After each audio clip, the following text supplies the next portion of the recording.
Hi hello friends, ನಮಸ್ತೆ. ಎಲ್ಲರೂ ಹೇಗಿದ್ದೀರಾ? ನಾನು ಕೂಡ ತುಂಬ ಚೆನ್ನಾಗಿದ್ದೀನಿ. ನೀವೆಲ್ಲರೂ ತುಂಬ ಚೆನ್ನಾಗಿದ್ದೀರಾ ಅಂತ ಇವತ್ತಿನ ಮಿನಿ ವ್ಲಾಗ್ ಸ್ಟಾರ್ಟ್ ಮಾಡ್ತಾ ಇದ್ದೀನಿ. ಇದು ಭಾನುವಾರ ದಿನದ್ದು.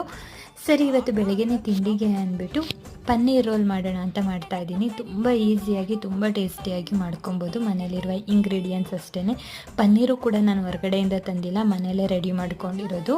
ಸರಿ, ಇದನ್ನೆಲ್ಲ ಮಾಡಿದ ಮೇಲೆ ಚಪಾತಿ ಕೂಡ ಮನೆಯಲ್ಲೇ ಮಾಡಿಕೊಂಡು ಈಸಿಯಾಗಿ ಮನೆಯಲ್ಲಿ ಪನ್ನೀರ್ ಇಲ್ಲ ಅಂದರೂ ಬರೀ ವೆಜ್ ರೋಲ್ ಕೂಡ ಮಾಡ್ಕೊಬೋದು. ಕೆಚಪ್ ಎಲ್ಲ ಏನಿಲ್ಲ, ಒಂದು 20 ರುಪೀಸ್ಗೆ ಸಿಕ್ಬಿಡುತ್ತೆ. ಈಗ ಚಪಾತಿಗಳೆಲ್ಲ ಮಾಡಿಕೊಂಡು ಒಂದೊಂದೇ ಚಪಾತಿಗೆ ಕೆಚಪ್ಪು ಮತ್ತು ಮಯೋನೀಸು ಮತ್ತು ಪನ್ನೀರು ಸ್ಟಫಿಂಗು, ಈರುಳ್ಳಿ, ಟೊಮೆಟೊ, ನಿಮ್ಗೆ ಏನು ಇಷ್ಟ ಬರುತ್ತೋ ತರಕಾರಿ ಹಾಕ್ಕೊಂಡು, ನಮ್ಮ ಮನೇಲಿ ಸಿಸ್ವಾನ್ ಚಟ್ನಿ ಕೂಡ ಇತ್ತು, ಸ್ವಲ್ಪ ಮಯೋನೀಸ್ ಕೂಡ ಅದ್ರ ಮೇಲೆ ಹಾಕ್ಕೊಂಡಿದ್ದೆ. ಸಿಸ್ವಾನ್ ಚಟ್ನಿ ಇಲ್ಲ ಅಂದರೂ ಪರವಾಗಿಲ್ಲ, ಮನೆಯಲ್ಲಿ ಕೆಚಪ್ ಇದ್ದರೆ ಅದನ್ನೇ ಹಾಕ್ಕೊಳ್ಬೋದಾಗುತ್ತೆ.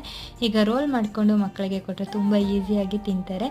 ಇದ್ರ ವಿಡಿಯೋ ಕಂಟಿನ್ಯೂ ಕೂಡ ಬರುತ್ತೆ ಆದಷ್ಟು ಬೇಗ. Thank you friends.